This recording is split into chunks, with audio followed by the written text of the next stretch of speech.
Ospreay challenging Kenny Omega at All in London, coming up on the Sunday, the 30th of August at Wembley Stadium.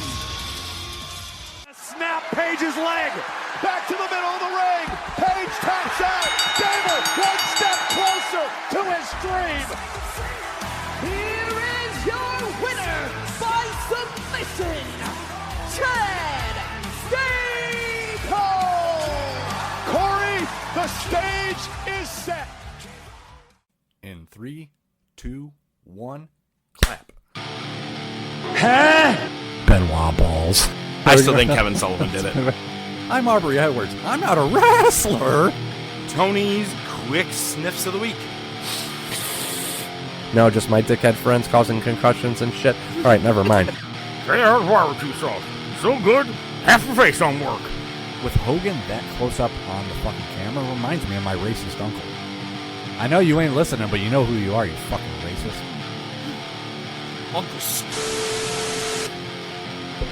Oh my God, for real, don't tell me that's his name. Oh, no way. I was kidding. I swear to God.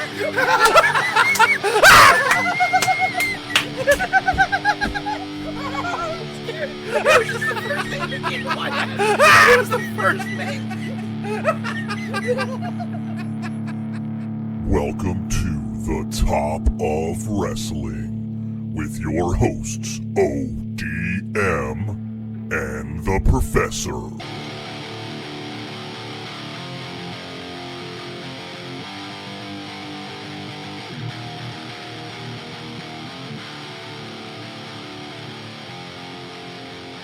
Good Wrestling Day.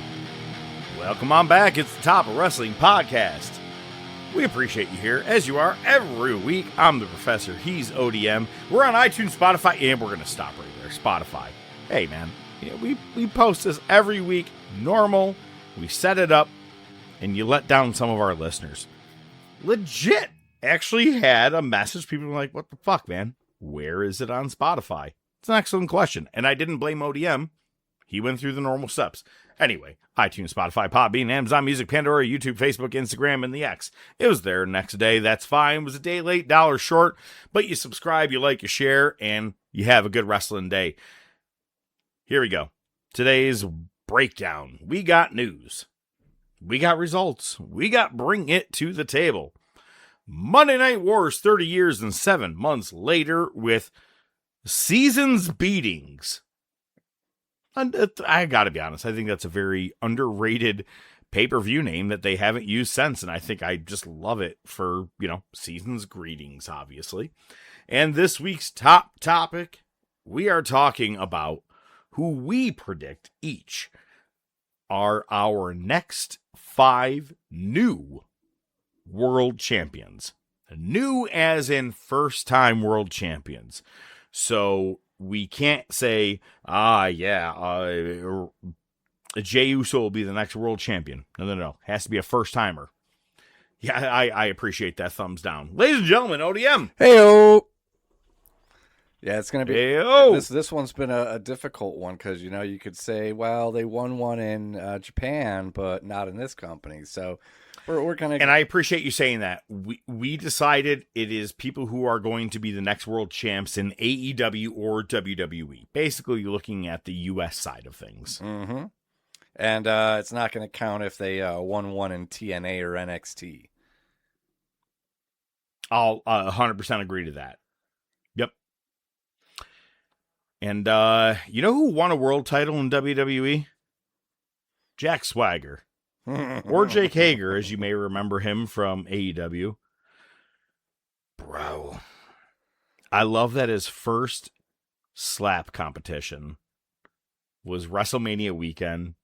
He knocked someone out and said, fuck Tony Khan. Yeah, they gave him a jobber. Yeah, they brought a guy who used to be in MLW and TNA. I can't remember his first name. Last name is Singh. Yeah, I mean, either. It kind of looked like Satnam Singh, same size. Dude, that dude gave Jake Hager Tua's fingers from being concussed. When I saw Hager trying to count with his fingers unconscious, I was like, oh, shit. You got Rhea Ripley and out. Buddy Matthews were there live. Oh, God. It's kind of funny to watch. So let me ask you, this past Saturday, did you happen to be around to watch the fight on Paramount? Conor McGregor's big comeback against, what was it, Max Holloway, I think his name was? Max Holloway, yes. Number 2. Did you watch it? No, I was, I'll get more at the table. I wasn't around, but even if I was, I don't have Paramount. I wasn't going to pay for it. So I was just on social media watching updates. Because Gable Steveson won his debut. I did see that. Which was interesting. So let me give you a play-by-play, okay? The bell rings. Conor McGregor runs out. I mean, do you have any other description outside of that? I'm pretty sure that's what the fuck it was. Yo, the internet blew the fuck up with options of making fun of Conor McGregor. Holloway's like, come on, just stop it. I'm going to fucking kill him. Come on, all right, I'll give him another punch. Are you going to stop it? No. God damn it. I will say, though, if the ref didn't stop it, it could have possibly gone in a different direction, maybe for McGregor, in a submission attack from being on your back. You know what I mean? Like, It's not exactly something you plan for, but if you think you're going to dive in for an elbow and he has a counter, whatever the case, right? Like, I was hoping for that, but no, man, that was a very quick thing, and I'll be honest with you, all the happier that I didn't bother watching it. I got invited to a coworker's house to watch it. My wife had her old college roommate come in from out of town, so we hung out all weekend, or for a couple days, and hung out. I was very glad I had not put any money into this goddamn pay-per-view. I'm like, Conor McGregor, fuck you. Yeah, it's funny because Holloway was being all humble in the octagon afterwards, and he's like, get better so we can do round 3. I'm like, no, it's like gonna be like round 2.1. Thank you so much. Not even round 2.5. It's 2 point. It's just 2. All right. Hey man. This was random to find out earlier today. Meechin and Keith Lee apparently divorced in 2025. Someone was like, man, Keith Lee is one lucky guy. And Meechin goes, yeah, well, we've actually been divorced since 2025. Wow. This dude is not having a good goddamn life. I'm sorry. Yeah, he almost died, disappeared off AEW television, got turned into like some fucking 1960s stereotype black wrestler by Vince. It's just been one failure after another, man. But I'm hearing she's available. That's what I was hearing. Right. Get in line. I'm sure her or Jackie Redmond, they'll be lining up for you. Jackie's waiting for me, and just you wait. In your dreams. There she is. Hang on, I'm going to fucking hurry up the show right now so I can jack off vigorously, fall asleep, and anyway, so the Jericho cruise, the Jericho cruise that is set in November. It's going to be leaving from Florida, and it's going to be hitting the Bahamas. I got to be honest, man. Just seeing the little lineup, it really does make you go, huh, if I had stupid money, would I want to go watch this? You know what I mean? Mm.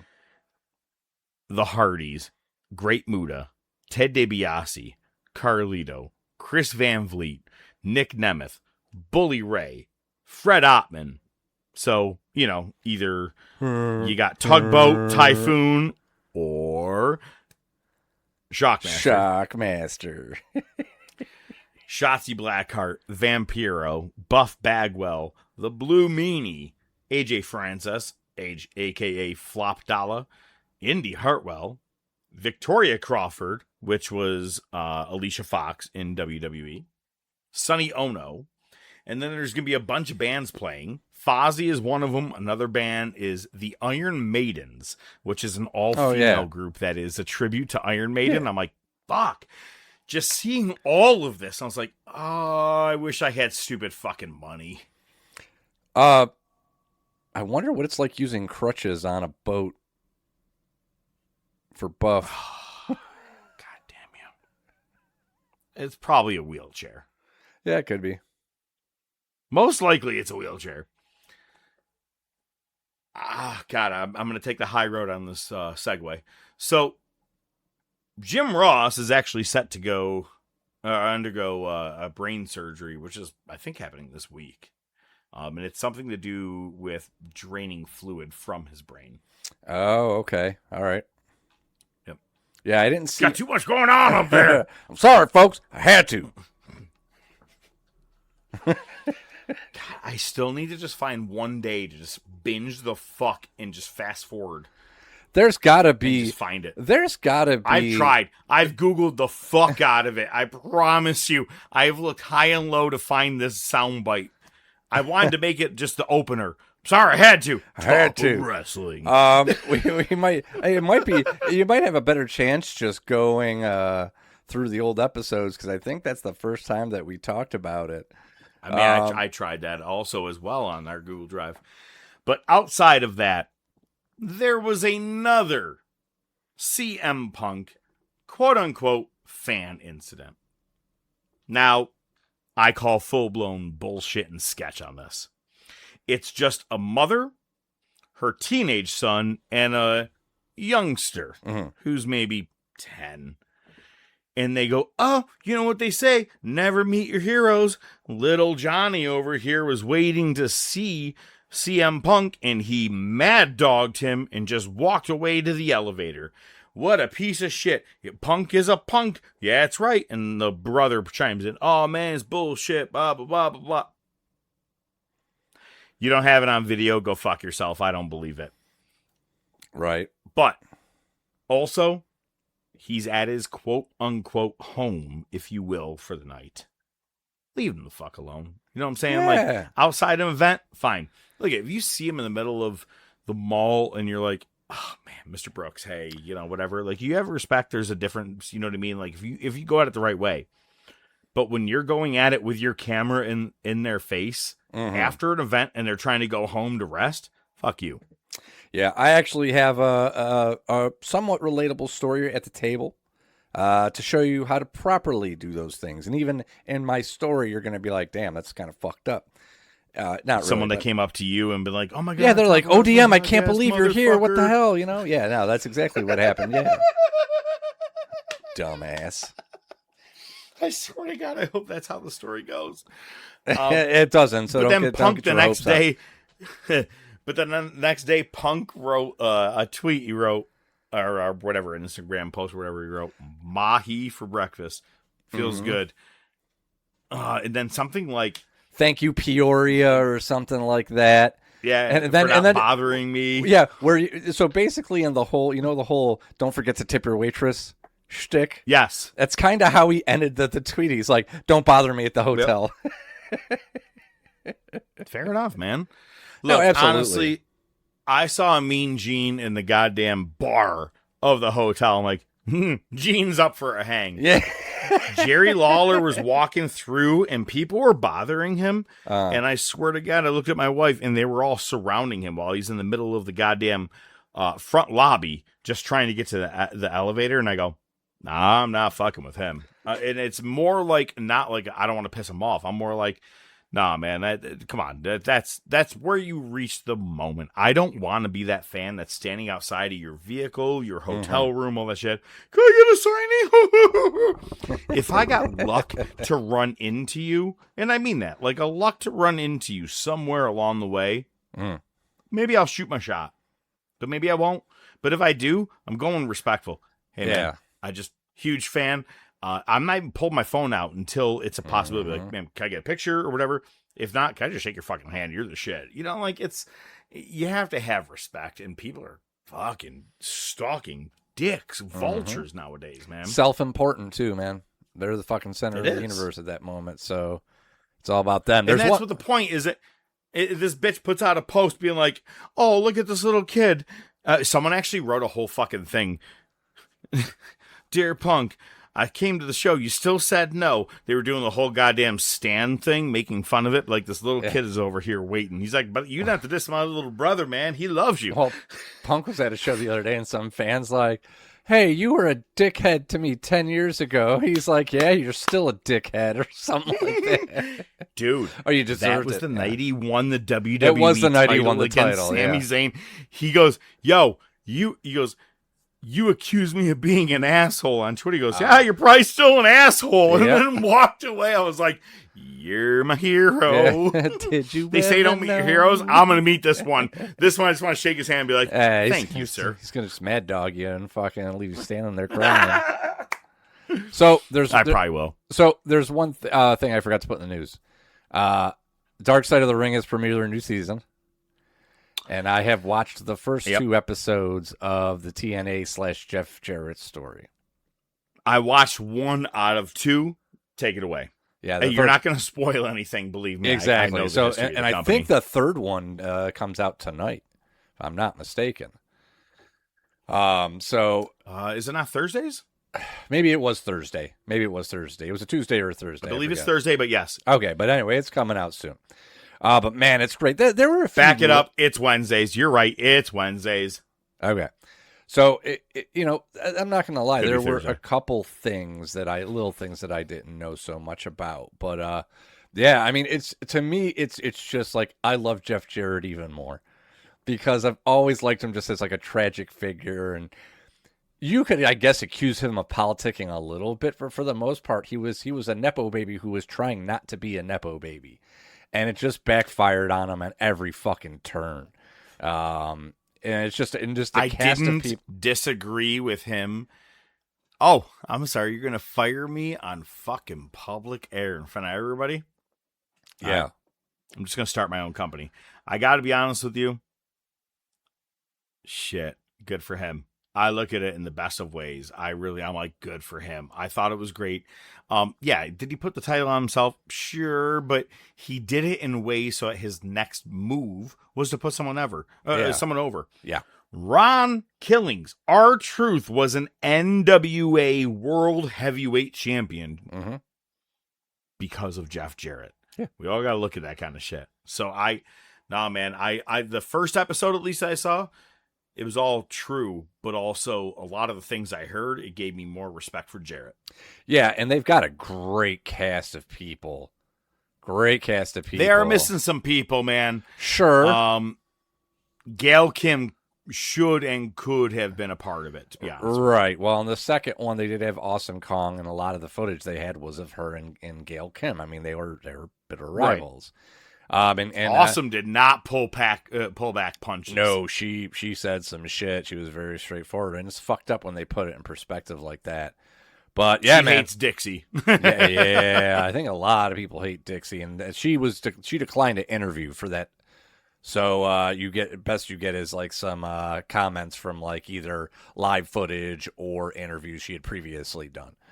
But yeah, man, it was definitely good. Like I said, as a Jeff Jarrett fan, I think it was it was good because I mean it brought the his personal demons with it too. Like he got estranged from his father. His wife died. His father wasn't there at the funeral. He was living straight alcohol. Yeah, basically. And then the whole thing where it's well he fucking stole Angle's wife. Angle and his wife were already divorced. Yeah, that doesn't get talked about a lot. How it looked on the internet and how everybody played it. I'll be honest with you. I swear to God, man. As I was watching it, I go, not only is ODM going to have such a giant leg to stand on for everything he's ever said to me about Jeff Jarrett, but it's I'm actually believing in it and seeing it. And man, for a dude that came in, he didn't want to use the Jarrett necessarily, like he was Jerry Jarrett's kid. They didn't use that in WWF. He was JEFF, JAWR. No, I didn't fucking know who Jerry God, Jarrett I can't was wait till we talk about that in the wars. But my point is I didn't know who Jerry Jarrett was. Right. I didn't find at it that out time until later yeah. in life. Oh, 100%. Yeah. WWE didn't make that shit privy. Nope. And then as he came back, and then he tagged with Owen. Oh, that shit fucking killed me. Wow. Yeah. So, to me, I did have a deeper respect for Jeff Jarrett out of the first half of the 2 out of 3 episodes for Dark Side of the Ring. Tell me he isn't Omega Cody Bucks. You know what I mean? Like, he went and was like, all right, you guys are rejecting us and saying we're not worth our money. Let's go build a whole fucking company out of it. You know, like. And here's the thing: right there, the in only a small reason way, I believe it same as them. It's 100% that with more knowledge and insight to be able to do it. Maybe aside from Cody, but here's the thing: is combined knowledge with all those guys. Fine, sure, and that's only level. because Cody's there, and who his father was obviously. But here's the thing. Jerry and Jeff both put in their own money, and then they had to get funding. And then when that guy went to jail, they had to get funding from the Carters. TK's a fucking billionaire's son. He's had an open checkbook from the get-go. Jarrett had to fucking scramble, and even after the fucking old-timers came in and fucking took over and Jarrett left, they're still fucking around. It's funny when you hear him go, I'm the founder of TNA Wrestling. And I'm like, yeah. And it's so weird when you're the founder, but you have nothing to do with the company anymore. It's just kind of probably no residuals either. And hear that. No, absolutely not. But I'm like, it's just crazy. I'm like, this dude's working in AEW. All the visuals you were seeing was AEW visuals in the background. Mm-hmm. But he is a founder of TNA. But it has absolutely nothing to do with TNA. That was kind of crazy just to see that opening, that little opener. I go, well, that just says so much. Here we go. Let's go. Absolutely. All right. So speaking of AEW, this past week, Beach Blast was going on for Dynamite. So the best way I could describe it, go to the Syracuse Empower Theater, you go to CMAC, they put this match on, or I'm sorry, this show on in what would normally be rows 1 through 10 is where the ring was. And the stage was the stage, right? At one of these outdoor venues. Wow. Okay. And everybody was under the rest of the tent. Oh, okay. To be honest with you, sick setup. They had a very big Bash at the Beach looking vibe to it. Cool. Downfall. It was a goddamn 100 degrees that night. And people were dying in the audience. The wrestlers were fucking dying. It was a rough night for them. However, looks-wise, under those outdoor summer concert venue tents, changed my mind about some things. I was like, now that's fucking cool, man. I'm like, all right, I see how we're doing this here. Like, it looked pretty decent. And even if you wanted to be on the lawn, if that was a possibility, you could be as well. Okay, yeah. Yeah. But on this night, Tommaso Ciampa, officially facing Chris Jericho, gets his win over him with throwing sand in his eyes. Of course, it's a Beach Blast. Willow Nightingale returns and wins the Casino Gauntlet match. So now she is going to face Tekla at Redemption. The only match that is set for Redemption so far, which is only a couple of weeks away. I was going to say, yeah, less than 2 weeks. And the winner of this match will face Mercedes Moné at All In. I'd like to see Willow Nightingale, but also Tekla is so over. Tekla is killing it. Yeah, Tekla Moné. She's killing it. Mm-hmm. Now, Tekla did have me laughing. They were during the Casino Gauntlet thing. She goes, "Last time I was in a casino, I won $10,000 and I had a stripper land on my lap." Yeah, I'm like, fuck. I need her and Tony Storm to be a tag team right away. Let's just do it and call it a day. That dirty bitch. Kyle Felcher regained the international championship from Konosuke. Almost. Konosuke. I stopped because instead of fucking it up, that counts better. Takeshita. He won the title. And in the main event, Kenny Omega wins the title from MJF. You and I were like, nah, What? he just won it back. There's Yeah. no point. What is with them having They lose MJF the shoehorned. title on fucking Dynamite? They shoehorned Omega Osprey 3 for All In. The saddest part, not many tickets are sold. I can't say the same for SummerSlam, by the way. They're doing Sure. disgusting numbers, by the way. Yeah. Like, It's not we good. may be able to get like fucking fifth row tickets for dirt cheap. We've got better things planned already. Meltzer had better line his fucking room with tarps or something because it's going to be a mess in there. I love that. He jizzes stars. And Hangnail Page came out on Collision, and he cut his hair. He's got a big boy haircut now. Mm-hmm. And he said, I'm back. And you know what? I'm not going to challenge for the AEW Men's World Championship. He always has to say men's because he wants to get it in with the girls. He's always like, if we're going to call that the women's, we got to call it the men's. You pussy. Yeah, That's seriously. being like, oh, I'm a feminist. You're just looking to get your dick sucked. Fuck Coming off. from the guy with butterfly bedazzling on his fucking jeans. Look at those pretty little butterflies, Chew. Follow them. Follow, chew, chew. You sneezing or celebrating. All right. SmackDown, I don't have any notes here. Punk did show up, and it is official with Punk and Cody at SummerSlam, but it also set up a match for Saturday night's main event. We're going to get there soon. On Raw, Maxine Dupree, Otis was trying to really basically confess his love to her. And just as he does, Austin Theory gives him a good little punch to the dick from behind. But he drops down to his knees. Very, very, very close. Very close. And Dupree's By the way, reaction was, She was like, take it, you little fucker. yeah. By the way, I updated the logo. You didn't see it, but it's in there. Oh, yeah. So there's that. We had another Seth and Roman promo. I did like the, what are you going to do? Beat me? And get Take the injured. title? And get injured again? And the crowd was booing. He goes, what? It happens every time. It And I was does. like, this is fucking awesome. It's funny because it's true. Loved Solo Sikoa's heel or face turn.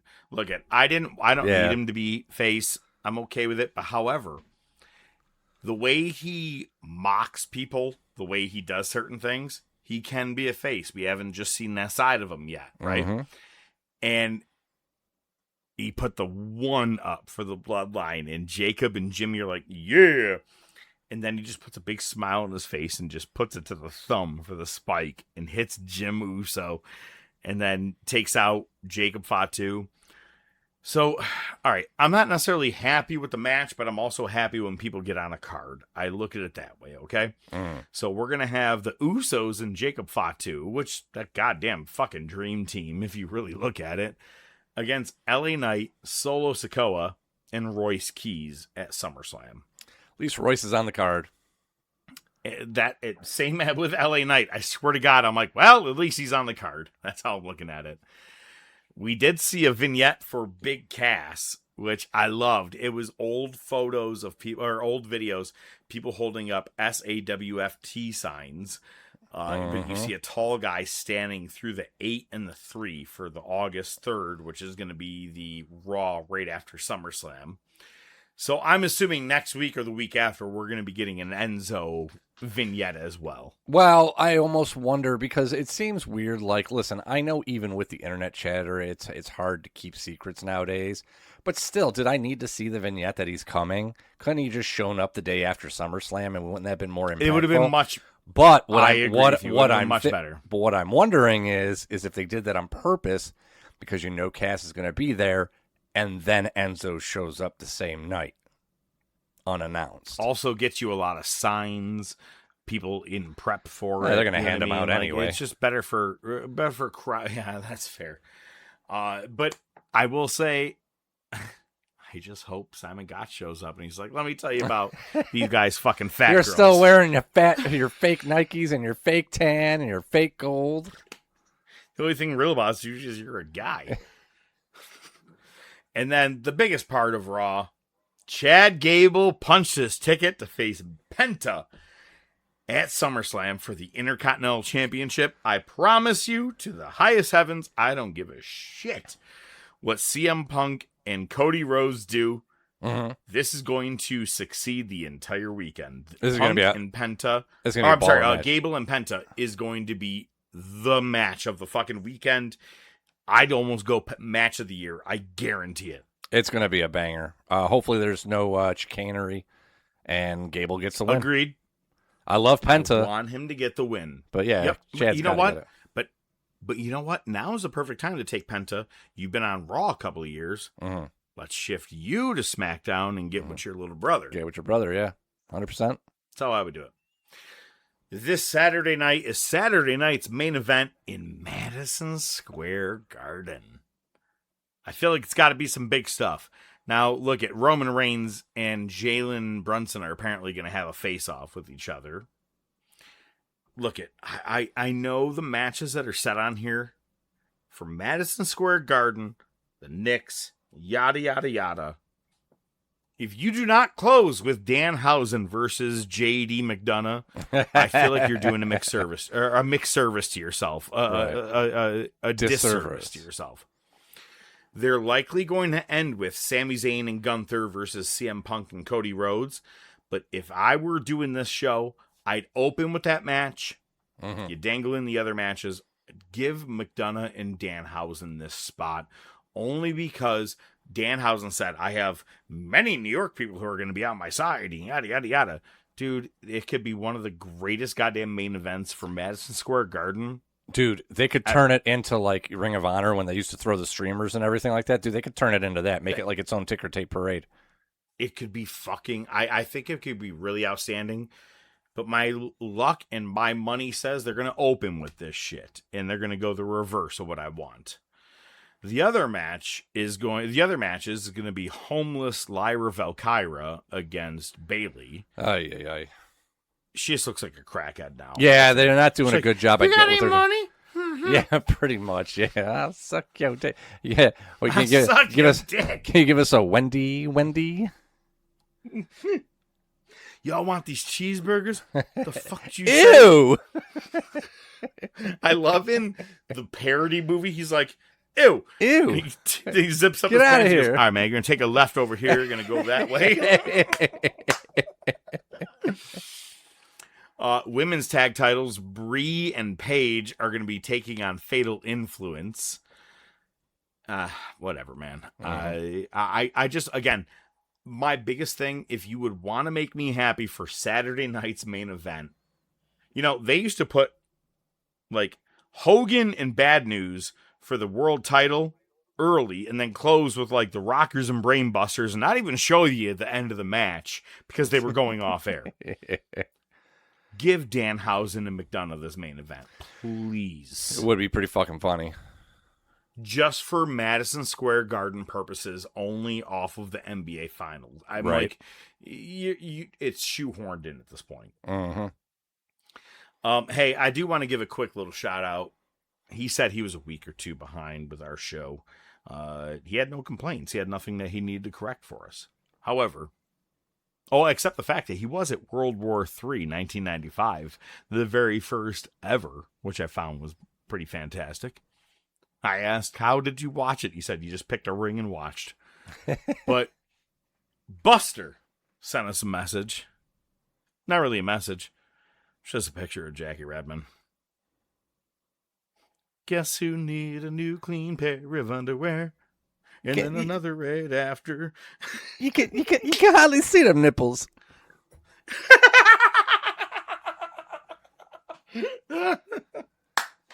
Bro, I was like, what are you trying to do to me right now? God bless him. Buster, you're doing God's work. Let's go to the table. Just bring it, bitch! Oh my God! SummerSlam Night 1 is going to be pretty interesting. As it seems right now, it looks like Roman and Seth are going to be closing out Night 2.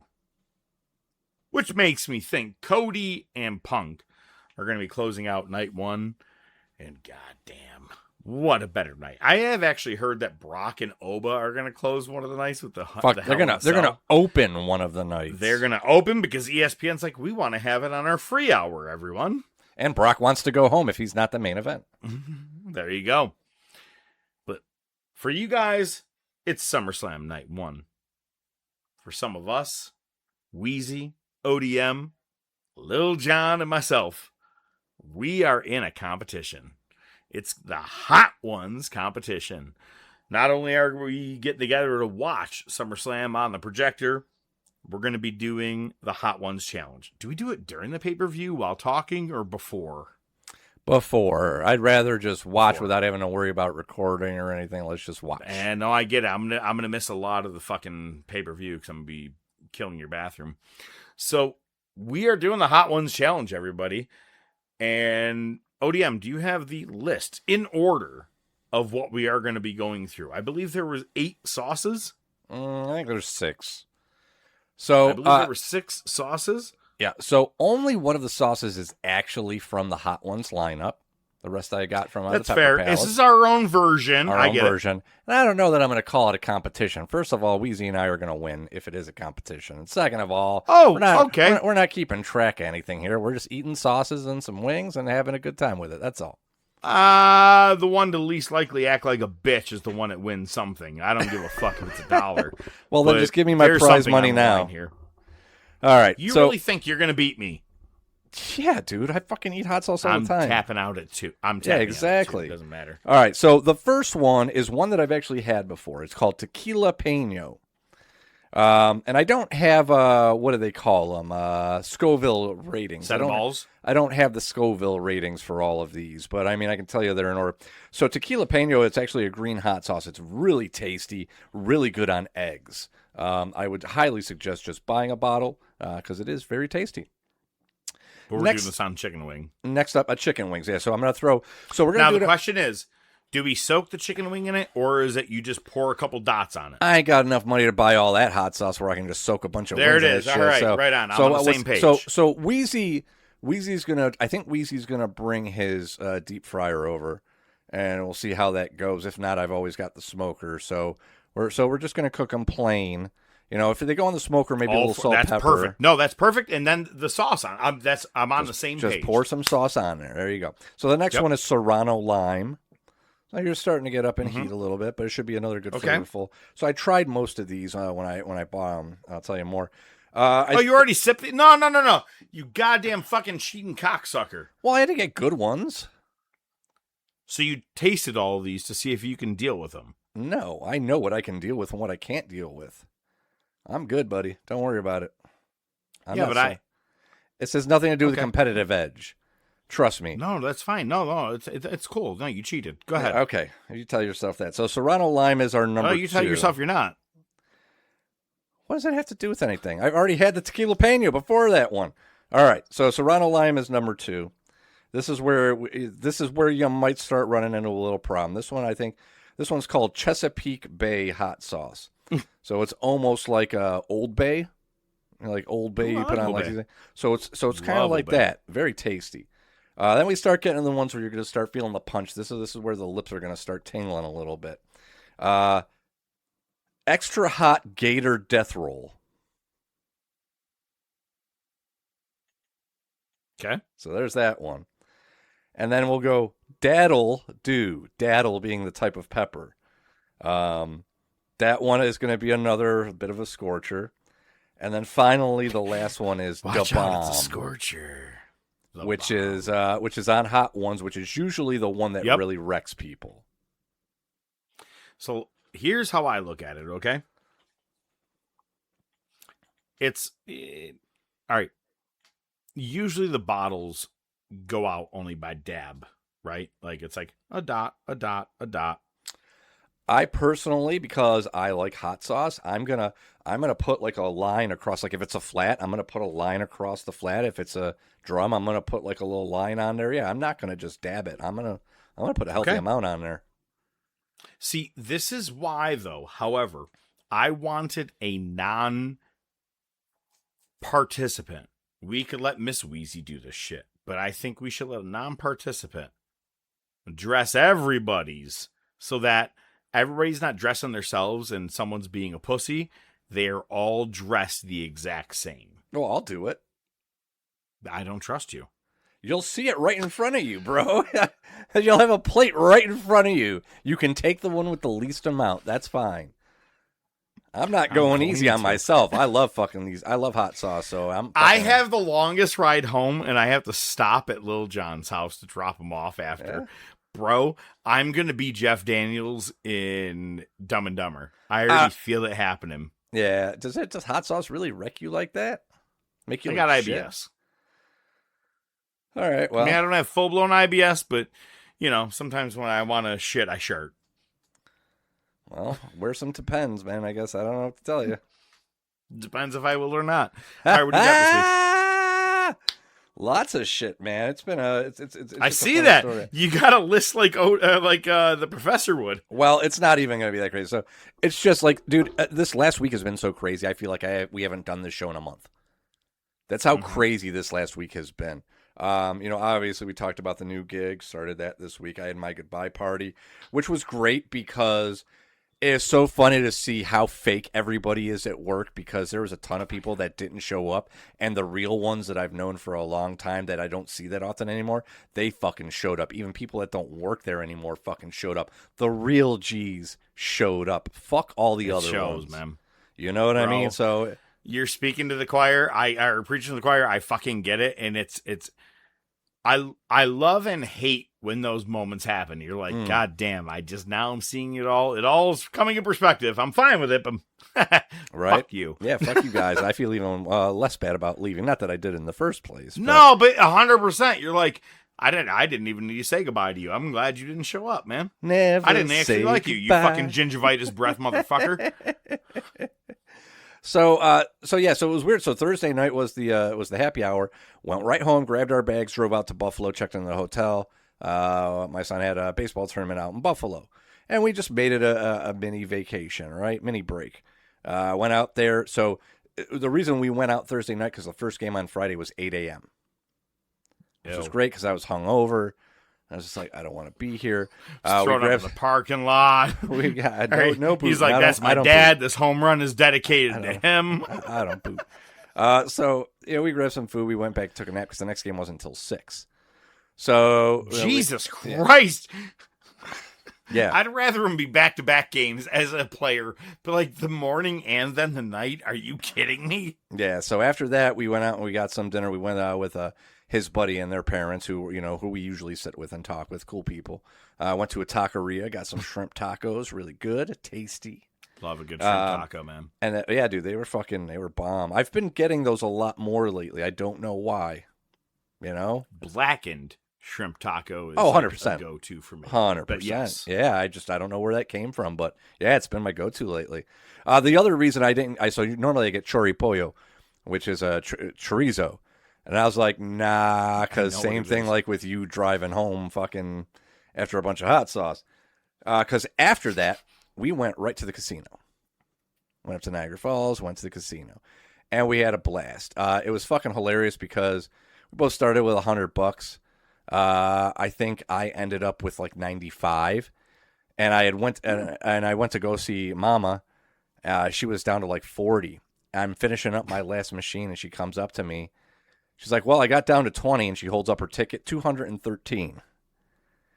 So, like, we were actually went up like $10. Or like no, she from the last time that I had seen her, she had went from 40 down to 20 up to 213. So we actually walked out ahead. But here's the fucked up thing. So we basically go our separate ways. I get a drink. We play our whatever machines we want to play. And usually I'll take. You guys go back to the hotel room and fuck right after that. Because me, I'm like, we just won $100. Yeah, if it weren't for my son being in the bed right next to us, I probably would have. You need to go take a walk, kid. Yeah, no. I need to argue with your mother. She's being a real piece of shit. So after a while, I'll usually just walk around the casino. People watch, see what Mama's doing and what she's up to. Love people watching. So I'm walking around, and I'm, as I'm walking down, I'm looking down the aisles of machines, and I look down, and I see this guy, and he kind of looks at me, and I was like, oh, fuck. That can't be. Pretty sure I saw Rob Ray. I don't know if you know who Rob Ray is. You probably don't because you don't watch hockey. He's one of the all-time greatest enforcers in the NHL. They actually named a rule after him because the hockey jerseys have the straps on the back and you hook it onto your shorts, your pants, right? He would always leave it unhooked, so when he got in a fight and they grabbed his jersey, he would just pull out of it. Slip right off. And then they had nothing to grab onto, and he would just beat the shit that's out a of him. smart move. So but now I understand the opposite, yeah. They named a rule after him where if you get caught without that thing strapped on, you get like a 10-minute misconduct off the bat, even if you don't fight.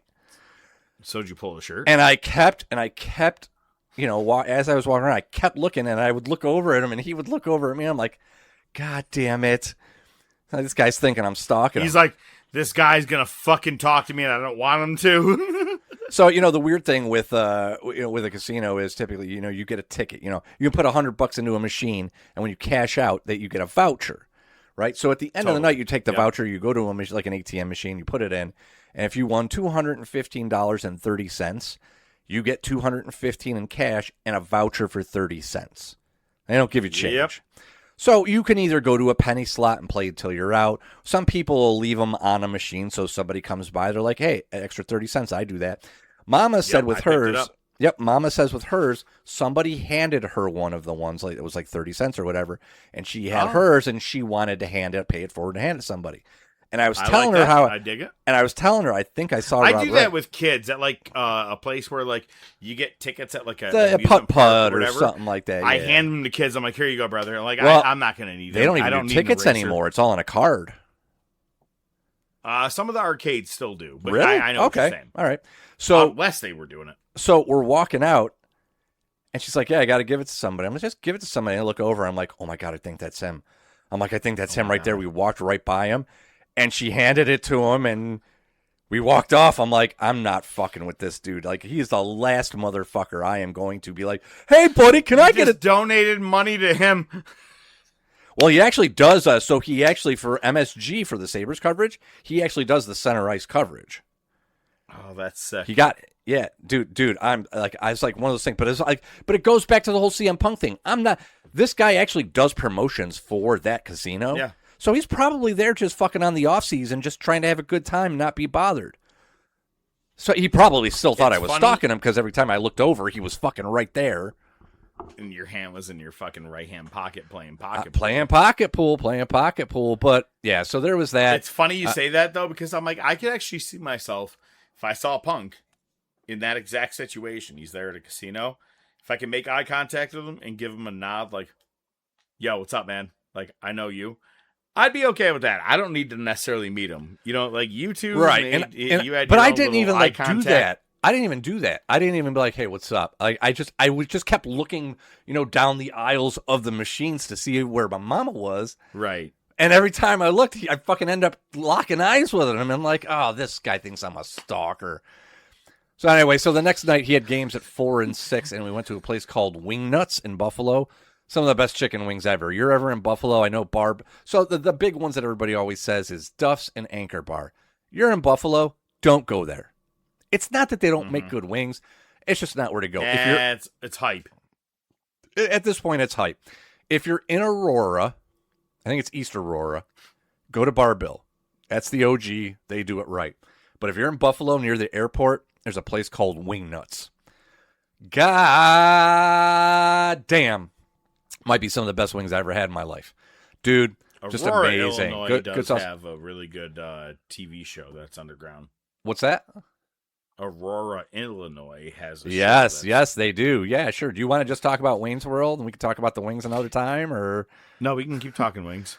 Crispy. I'm just fucking starving over here. No, so am I. Trust me. My kid and my wife went out. I told them to bring me back food.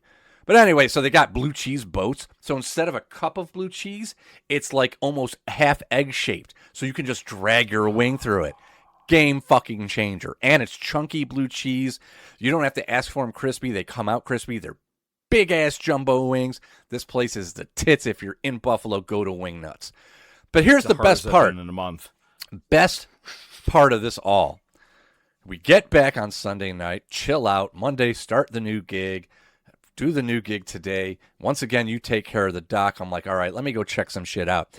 And at about 5 o'clock, actually, no, probably about 5:30, is when I realized I hadn't watched The Wars. Oh my God. So from 5:30 So to you're about to read just straight results? No, from 5:30 to 7:30, I've scanned through that pay-per-view in both Raw and Nitro. Wow. I got my notes. You know what? Fucking A. That's commitment. So do you want to talk about it? Let's talk about the Wars. Fucking wars. Monday Night Wars! Marty, you've got to come back with me. Where? Back to the future. Wait a minute, Doc. What are you talking about? What happens to us in the future? What, do we become assholes or something? Give me a hell yeah!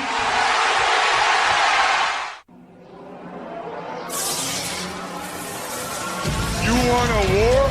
You're gonna get it. Mick Foley is going to win their world title. Has been paid for by the New World Order. Come on, Vince. Step into the ring. My God, the battle lines have been drawn. Generation X invades WCW tonight. Austin 316 says I just whipped your ass. Have a nice day. We got you. Oh yeah.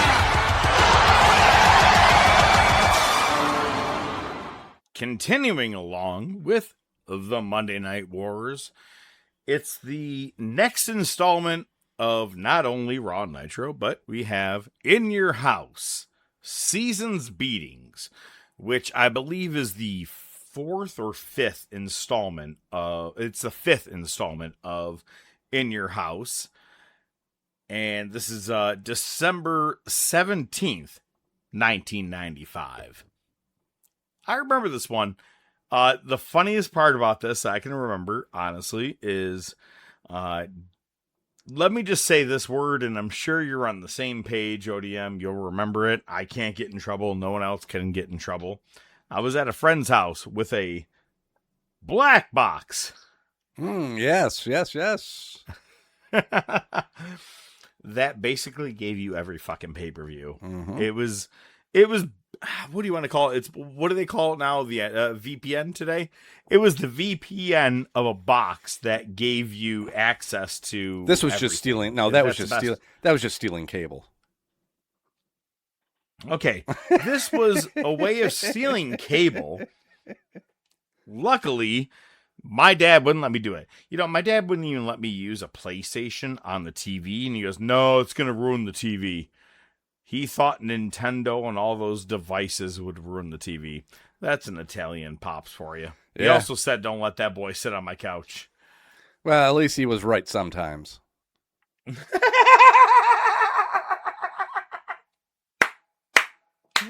50-50. Yeah, 100%, actually. So, with that being said, I was at my boy Zeke's house, and we watched this pay-per-view on the black box, is what you will. So, every now and then, it may cut out. You may miss a couple things here and there, but mostly you got to see a whole pay-per-view. Hey. Again, I'm not getting in trouble for it. It's not like someone come to me, "I'm sorry, did you watch something on a black box from 1995? You never know, man. I swear to God, if any of you out there put this out there to get me in trouble, and I actually get arrested for it, I'm just going to fucking man up and be like, "Yes, I did. I watched it." All right, for real, though, let's talk about In Your House Season Beatings, which is In Your House 5. Coming to you from Hershey, Pennsylvania. It opens up with a little vignette about it being Christmas time, but it's not such a happy Christmas in the Hart family as they're all drifting apart. We open up. Go ahead. Yeah, there's a word I want to say, and I have to keep it PG. I'm sure you'll power through it. Sid and the 1-2-3 Kid with Ted DiBiase versus Razor and Marty Jannetty. This was a match. The ending was flat and kind of. This was a match. Yeah, the ending was weird. There were some weird endings. Razor just is like sitting on the top buckle and Bulldog Sid and just gets the win. It did seem a very flat. I was gonna say lackluster flat finish. Yes. And afterwards, Razor sets up to hit the Razor's Edge on 1-2-3 Kid, but Sid's able to make the save. We see Goldust watching Razor from the crowd. He has an old-timey movie usher with him. And then we see Ray Rougeau and Sonny on the hotline. DiBiase storms in and sits down because that's what every wrestling manager is going to do after his team lost a big match on a big pay-per-view. You're going to go right to the back and pick up the line for the phone for the hotline so you can talk to fans. First thing you're going to do. Are you mad? God damn, I'm mad, motherfucker. I wish they could let them actually be as is and be like, yeah, you little cunt.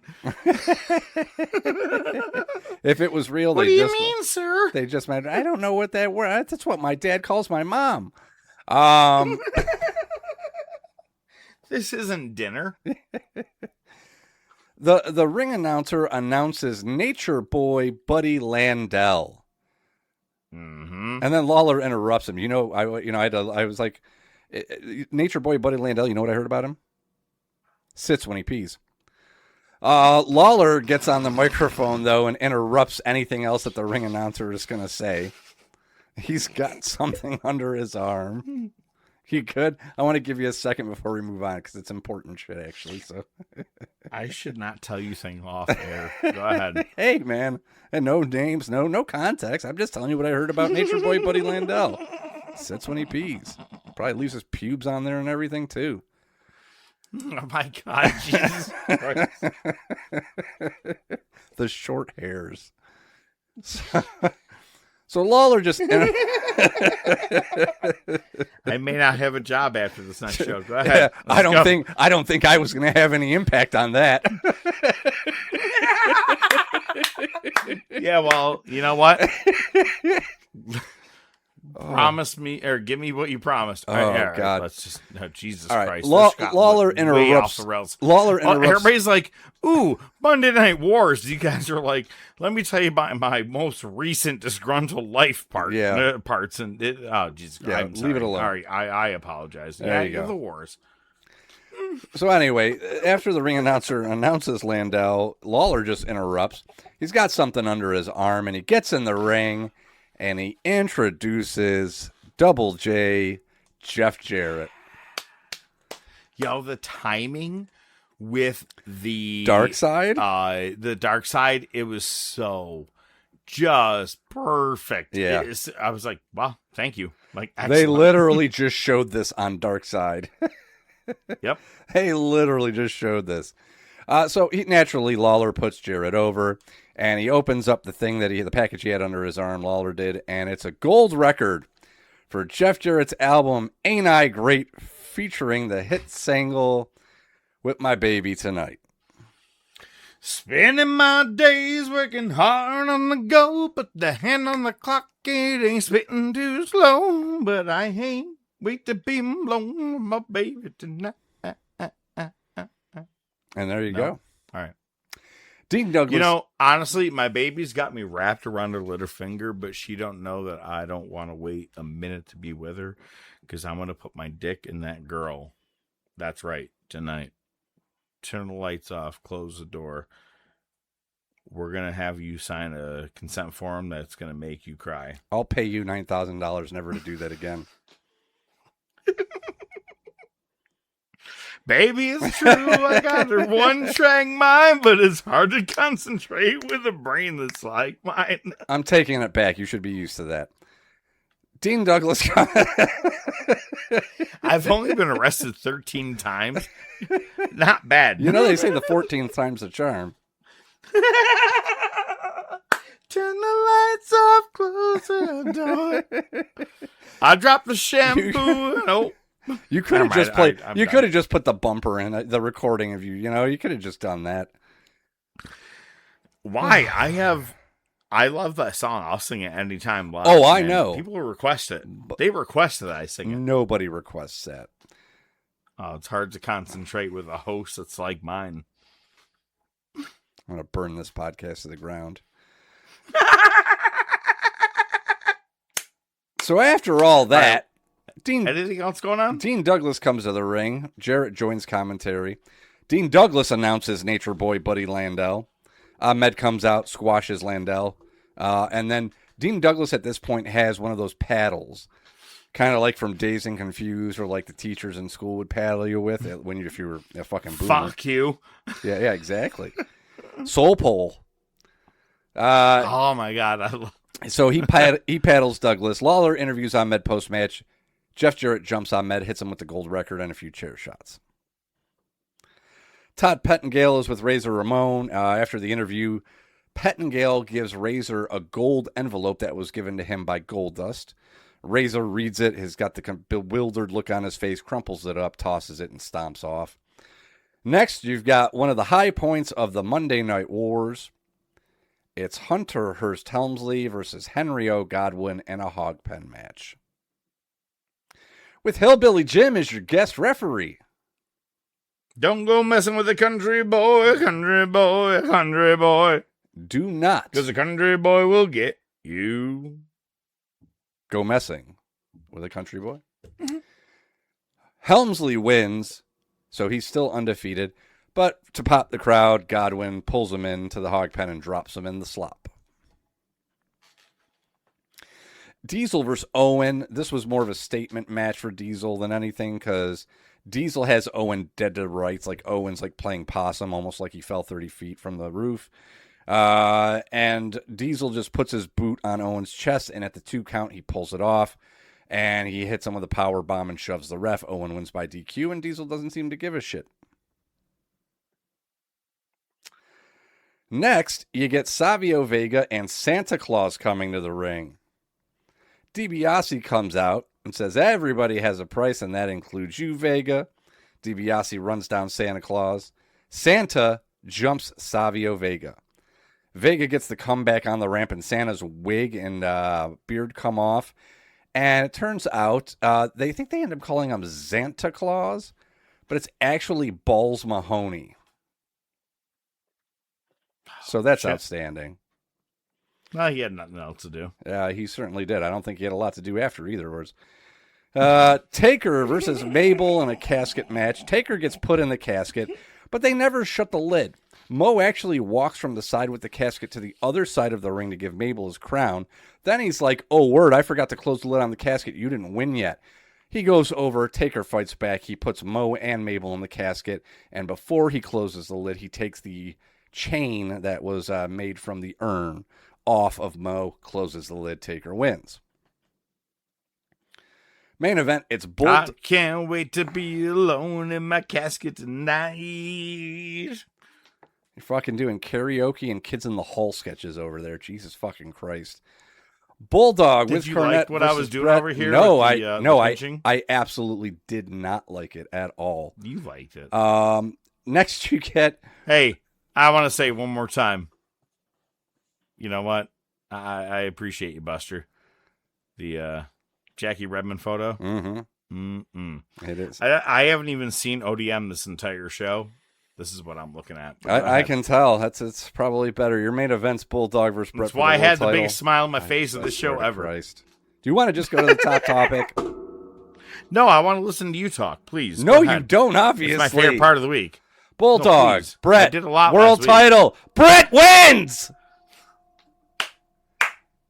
No, come on. Diana looks sad! It was a... No, but hang on. Talk about the match. For real.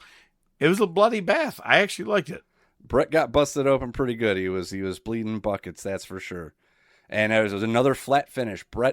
Bulldog's down. It looked like Bulldog was selling an injury. I don't know if it was real or part of the match. I'm wondering if it was real because Brett decides when he sees Bulldog down, I'm just going to do a crucifix roll-up. And that's how he won.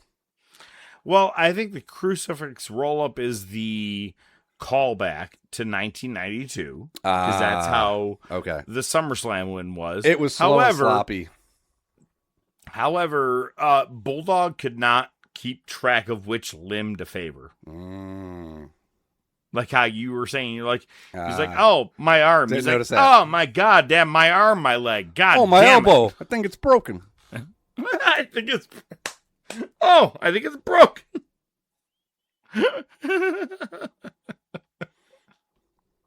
How about the guy that banged your daughter? Let's have him come in there. There you go. Or your niece. So yeah, Brett won it, but it was a good bloody brawl. But Raw, December 18th, 95. They're in Newark, Delaware. Didn't know there was a Newark in Delaware. Delaware. I'm in Delaware. Delaware. It's the second fucking Wayne's World reference today. Yeah, that's nice. Jeff Jarrett versus Fatu. Ahmed interferes. It's a DQ. Doc Hendricks is in the crowd with Gorilla Monsoon. They announced that Taker is going to be the number one contender for the world title. He'll be facing Brett at Royal Rumble. Diesel's not happy about it. Hendricks brings up that Jeff Jarrett threw his hat in the ring for Rumble, and Monsoon says, well, I threw it back out. He's going to face Ahmed. And we won't start releasing names of participants until Superstars.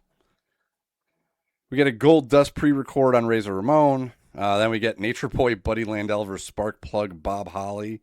Hendricks pushes WrestleMania the arcade game, like at ringside while the match is going on.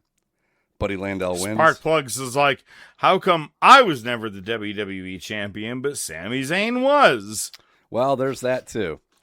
Brother Loves with DiBiase. They have their little segment. And our main event is Yoko with Cornette versus Razor for the IC title. Gold Dust and the Usher in the crowd again. Then the lights flicker and Taker comes to the ring with a casket. Apparently they're just going to go ahead and set up the match with Yoko. Yoko powders. Hendricks interviews Razor post-match, and Razor calls out Gold Dust. He goes, oh, I know you think I'm so handsome, but I don't play that. I only like women. You can do your thing, just not with me. Chico. And then we close out the show in a similar way that you talk about Jackie Redmond, where Vince did an emotional vignette with some sappy woman singing, and it was just about the uncertainty of the future of HBK. If you didn't know any better, you would thought he died. Turns out it was just his left eye. Yo, come on. That's too true. Hang on. I got to find a charger here. I just headbutted my microphone. I apologize to everybody with the sound. I was concerned you were going to have to grab a towel. No, apparently I haven't been charging the shit. And it's like, hey, we're about to die. Kayfabe, pal. That is great. I'm not sure. You're right. It was either a salute to HBK or his eye. One or the other. Could be. Am I here? Oh, you're still there, unfortunately. There? All right, let me go back. All right, so I'm touching Jackie Redmond. Yeah, I got it. I got it the first time. Very clever. You didn't. Okay. I just chose to ignore you.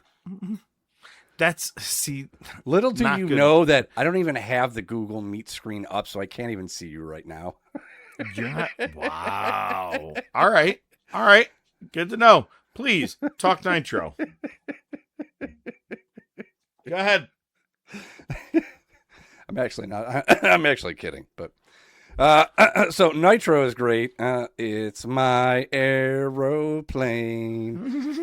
That song actually came on our drive up to Buffalo. It was fucking great. Thought of you immediately. All right, that's cool. Fucking talk. Go ahead. Move on. So Nitro starts off with Alundra Blaze coming up to commentary, and she says, my name's Medusa. It's always been Medusa. And the infamous, she drops the women's championship belt from WWF in the trash. That's what I think of that belt. They used to call me Alundra Blaze.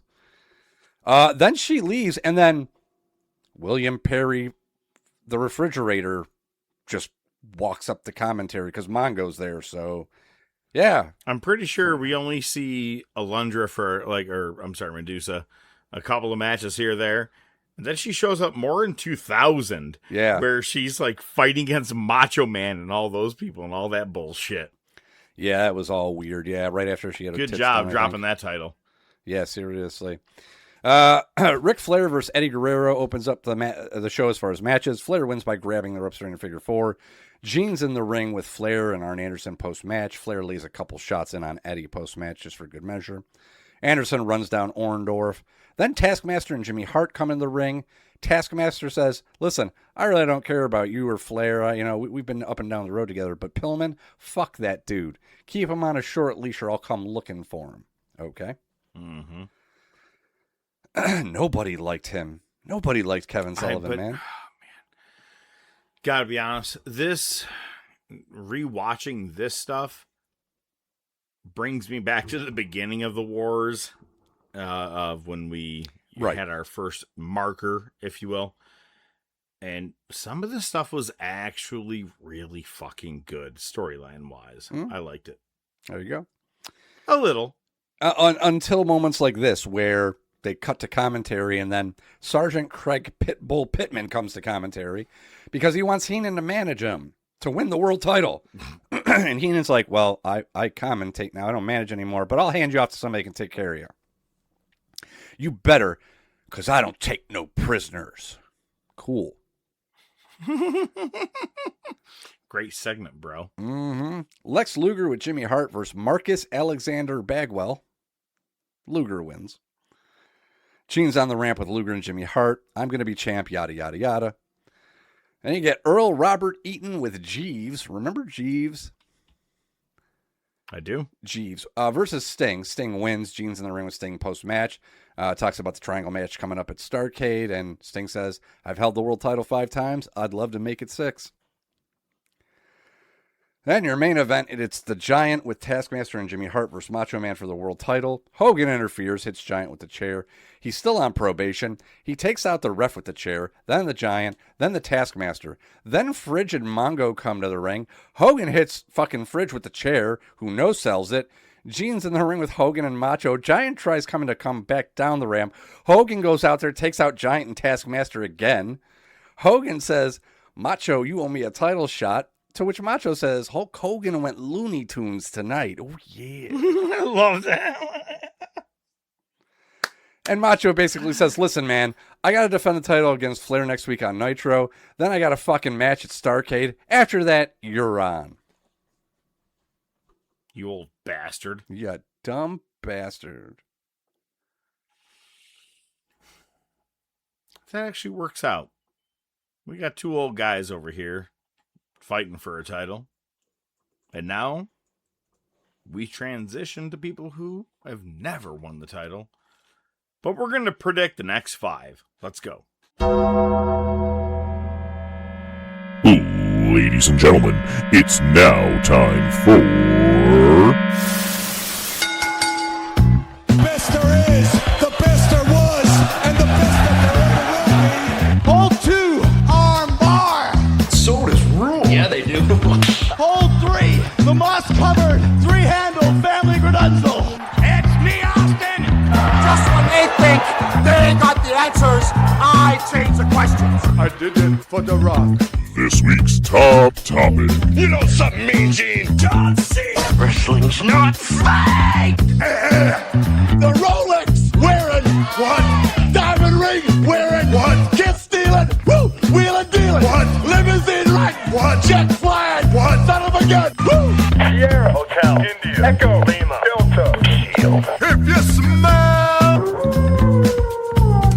The following ranking order and final decisions are a completely bias-based order, based off The Professor and ODM made it. And as always, they like to let you know they have not worked in the business, but have been lifelong invested fans, much like you, our listeners. With not only their opinions involved, but with countless amount of hours of research done each week, they make sure to provide proper facts and history to back it up. However, they do know that your opinion may vary from theirs. If there is anything you want to chat about, bring to their attention. If there is something they missed or forgot, or you just want to let them know they are out of their freaking minds, feel free to shoot them a message on Facebook or Twitter, or email them at thetopofwrestling@gmail.com. As always, they do appreciate all feedback and continued support. At the end of the day, they want to make sure that you do see the best of the best before you die. And now, this week's top topic. If you don't have Aubrey Edwards and her teeth anywhere near the top 3, we don't even need to argue. You have no answer. Good for you. Yeah, no. All right. So, do you have any honorable mentions, or are you just straight 5? I got straight 5. Straight 5. I have to give you one honorable mention, and I'm going to give it right now. And do you have an order in particular that you want to go in? Not necessarily like one who will be the soonest, or is that what you want? Like, I'm curious. No particular order. Honestly, I'm probably just going to read them in the order that I've written them down. All right, so we're going to go back and forth, I think. Make it easy, right? But I'm going to give you my honorable mention. Okay. Logan Paul. Oh, really? Yeah, I could see it. That's the point, is that you can see it. You know what I'm saying? That's the sad part, is you can see it. And it's like, fuck. They would do that. They would put a world title or WWE title on Logan Paul. So I put him in there in that sense. So if you want, kick off number 5. All right. Man, I feel like a lot of these are going to be chalk plays. I think there's one that I'm going to get that you and I won't have. All of them, I'm sure, have chalk plays. But I know what you mean. Well, I mean, I'll start with this one because I kind of used it as an example. Will Ospreay. See, you asked this, and no, you're right. You're right. I did say new to AEW, or I should have. Yeah, you're right. Yeah. I mean, because he was an IWGP champ, but I mean, you got to figure because if you're going to go that route, then I feel like most people on the list aren't going to be on the list. You know what I mean? Fair. So no, you 100% got that, and I'm going to follow right up, which I think is a fair one. I think Kyle Felcher is going to be the actual person to dethrone Will Ospreay when the day comes. I think TK has a rocket strapped right under Kyle's ass. He's already made him a multi-time champ in different areas. He had that huge trilogy already with Ospreay, so I actually see him being the one. I actually firmly believe Ospreay walks out of All In with the world title, and I don't care how long down the line, but within the next maybe 6-ish months, Kyle Felcher takes the title from Will Ospreay. Yeah, I mean, the history there, yeah, it's certainly a possibility. Are you saying that Felcher is on your list?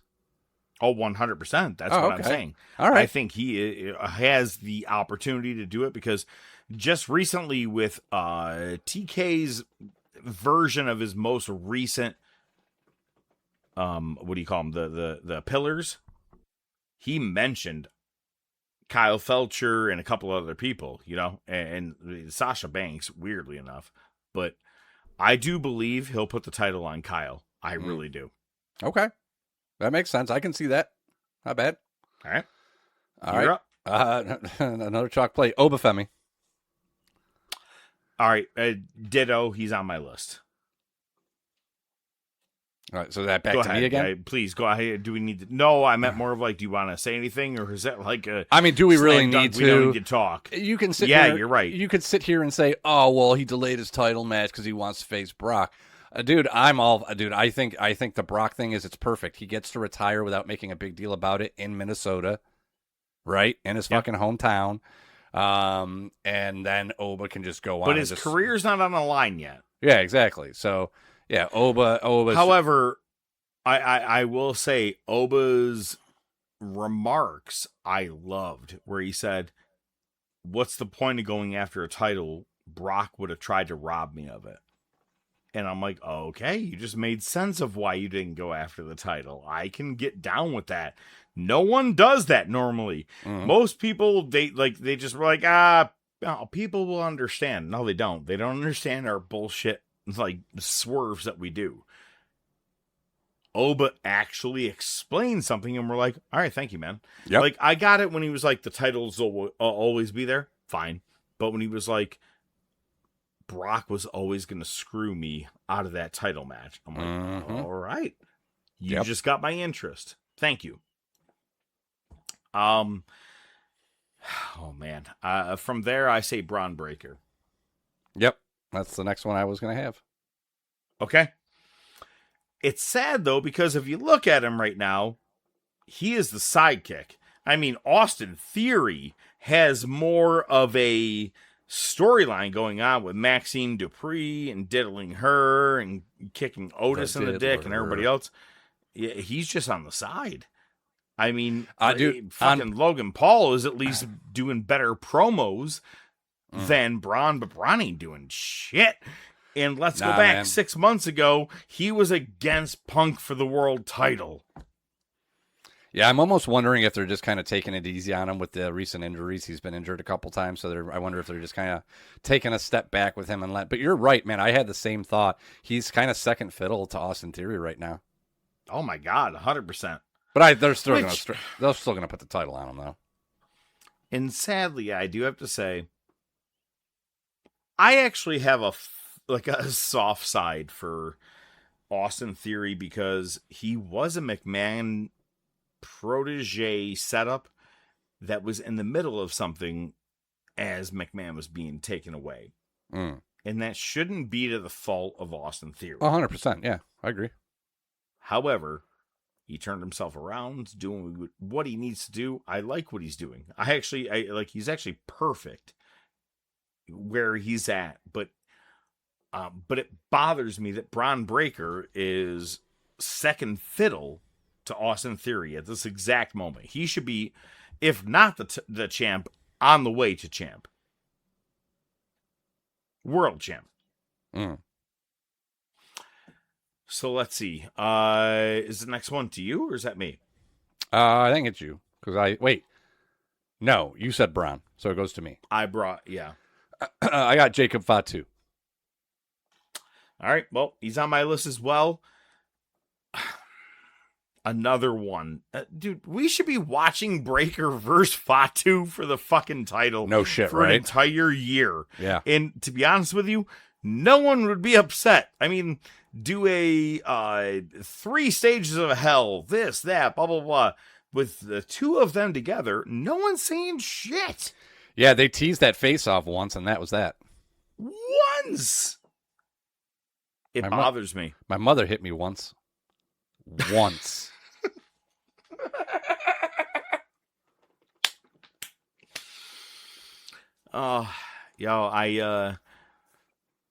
Every time I used to get really bad grades, my dad would get really, really pissed off when he would see the report card. So I gave it to my mom so she would take the beating. Way I see it, everybody catches a beating. So the only person I have left on my we got them all. That's all my men. Really? All of them. I have one more. Well, because hang on. I do have one more. God damn, I have one more, and it's my turn. I'll lose my mind the day this happens. You asked me 4, 5, 6 years ago if I would have popped for this. I'd have been like, open your legs wide. I'm about to kick you in the nut.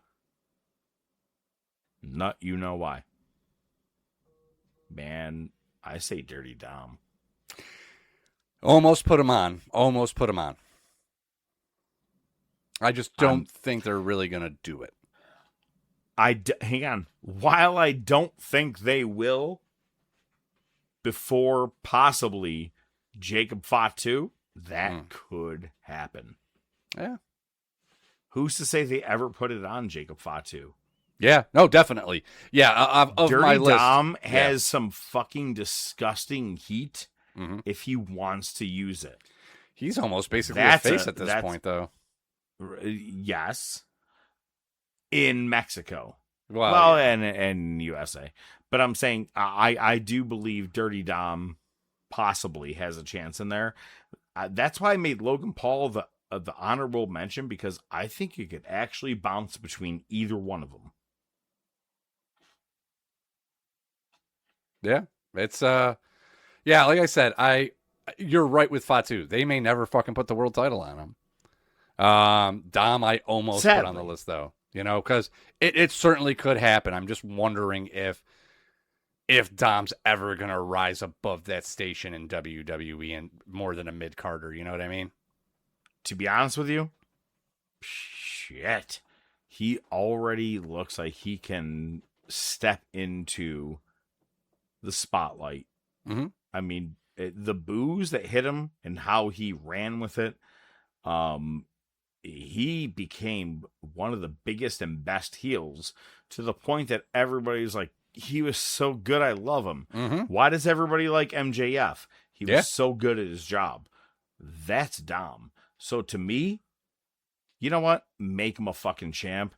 Sure. Keep that Mysterio name going. I'm all for it, honestly. He can continue the whole thing that Eddie's my dad. I don't give a fuck.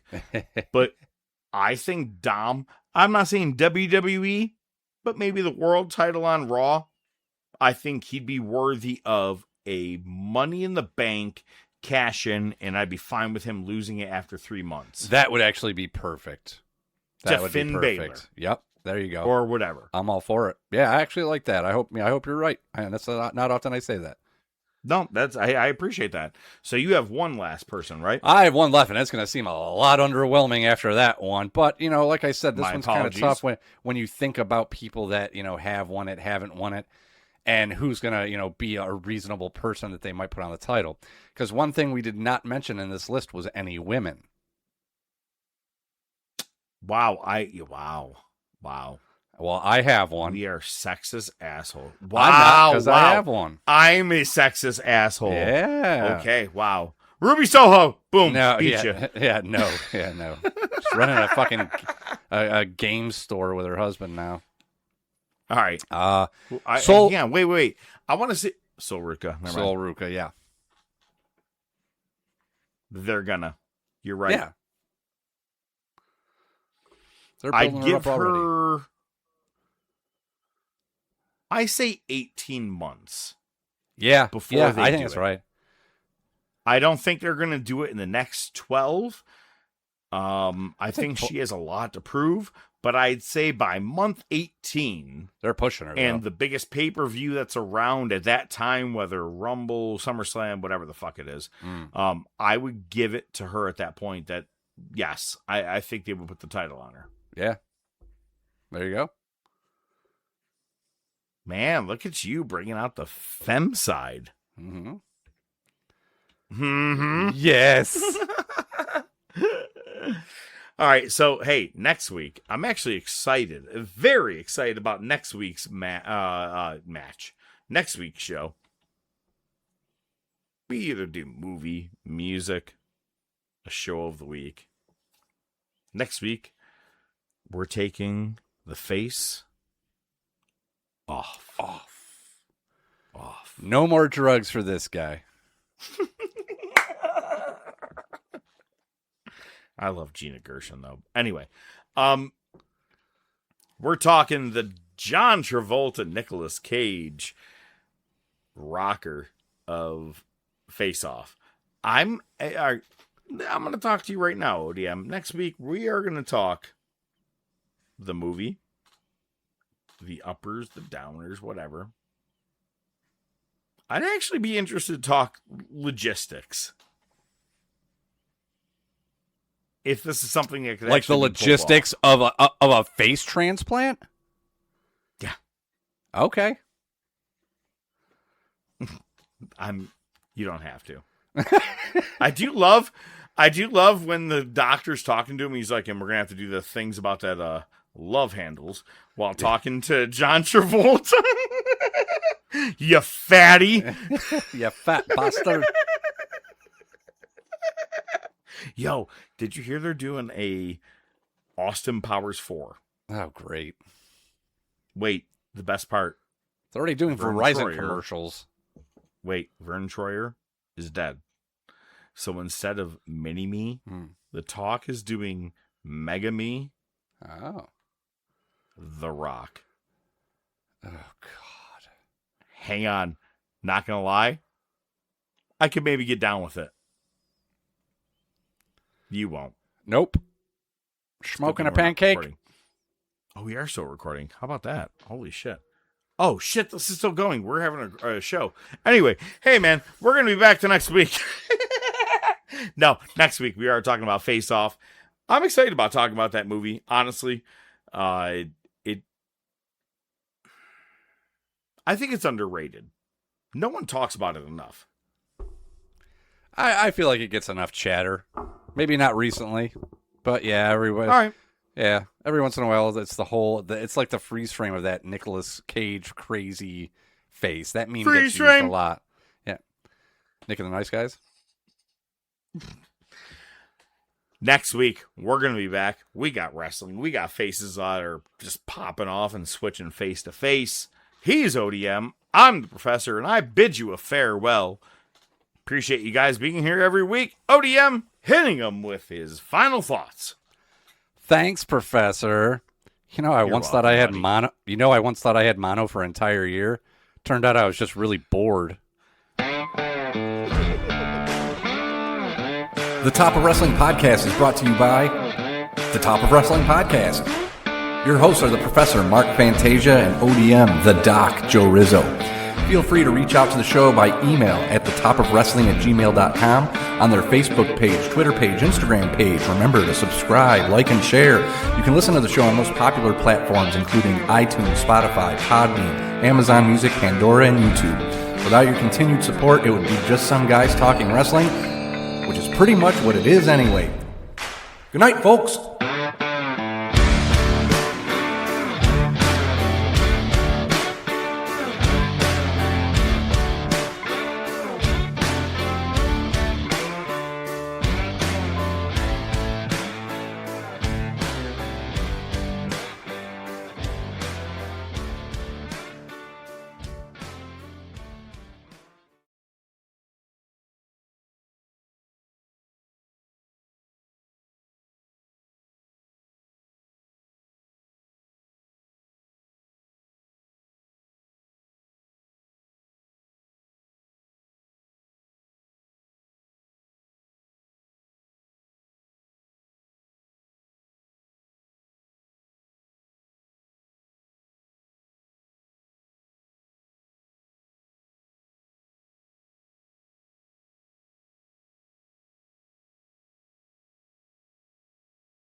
What is the likelihood of Joe Pesci throwing, take this stiff, shove it up your fucking wife's ass, and it landed on that dude's button?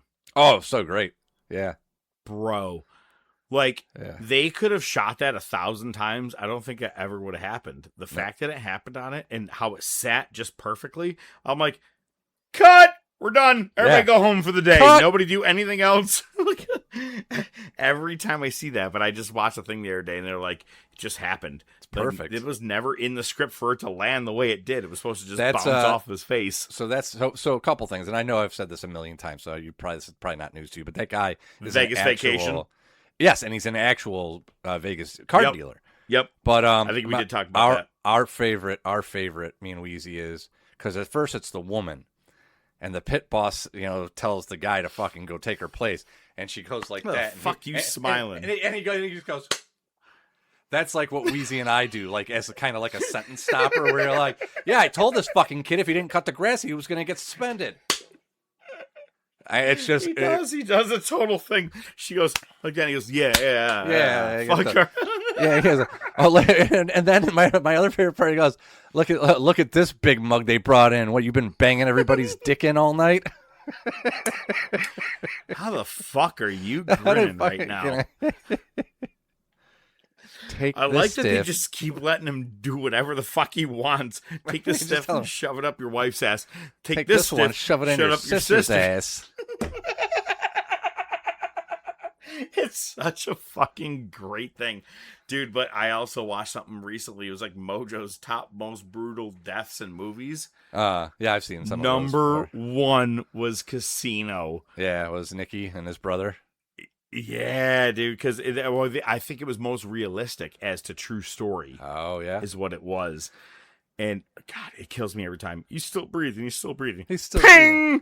Ping! You hear the fucking aluminum bat. It's like, oh, God. Like, I can actually, like, I can feel a weird cringe in me. But it wasn't unwarranted, but still. Still. The head in the vice with his eye popping out, that was a real thing, too. Oh, my God. You're going to make me fucking pop your eye out, you motherfucker. Charlie M? Well, you forgot? What if I put your face through this little fucking hole right here in the glass? Yeah, right here. Thought I was laying it. That's why you had it ready, huh? Dude, the biggest one, honestly, I'm not going to lie. The most gangster part of that entire movie is De Niro walking up with Woods and what was her name? Ginger, yeah, I can't think of her name in real life right now. Sharon Stone, yeah. And he's like, here's you already got hers. Take this too.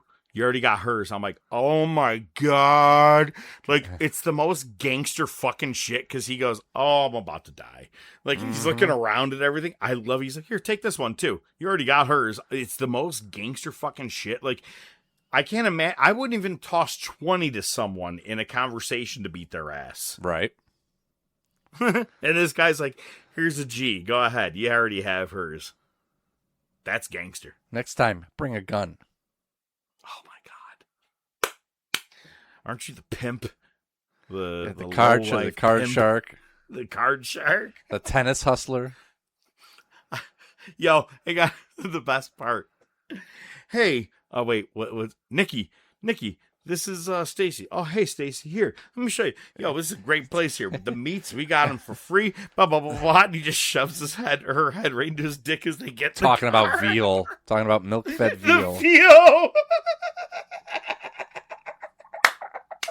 That's the best part. You know, people don't think you can get veal for this price, but they really can. Oh, there you go. And it just stops talking. Like, honestly.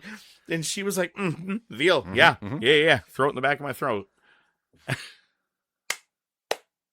Like, how do you not laugh at those parts of the movie? It's fucking one of the funniest parts. It kind of reminds me of, like, Goodfellas. Okay. Yeah.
Hat trick?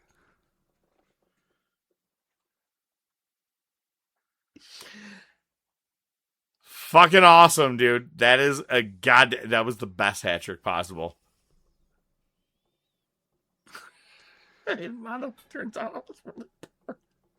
There's a few I wanted to do. One was shit.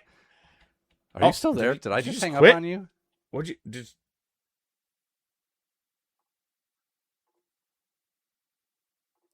Wait, what's going on? I had no idea I hung up on you. I was just closing some other tabs. Did you just give the fuck up on us? I'm like, where the fuck is he? I'm like, oh, my bad.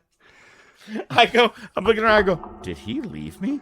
I go, he had he drops a line and goes, peace out, motherfucker. No, turn your shit off on your own. See, now I gotta pull this up because there was another one I was gonna use. Where is it? You know, if you stab a man in the dead of winter, steam will rise up from the wounds.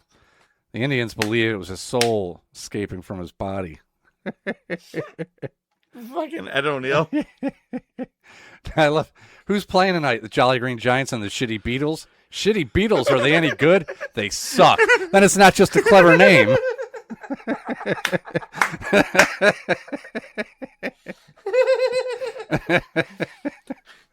I love you.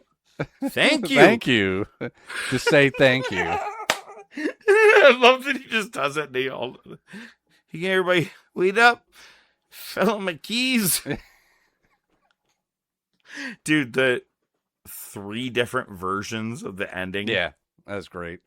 But each one has Rob Lowe showing up with what's his ass is sore. Someone put his the cavity search. Just try to relax. I still like the second one with Kim Basinger. Take me, Garth. Where? You don't have a jacket and I'm running low on gas. Can I be Frank? Sure. Can I still be Garth?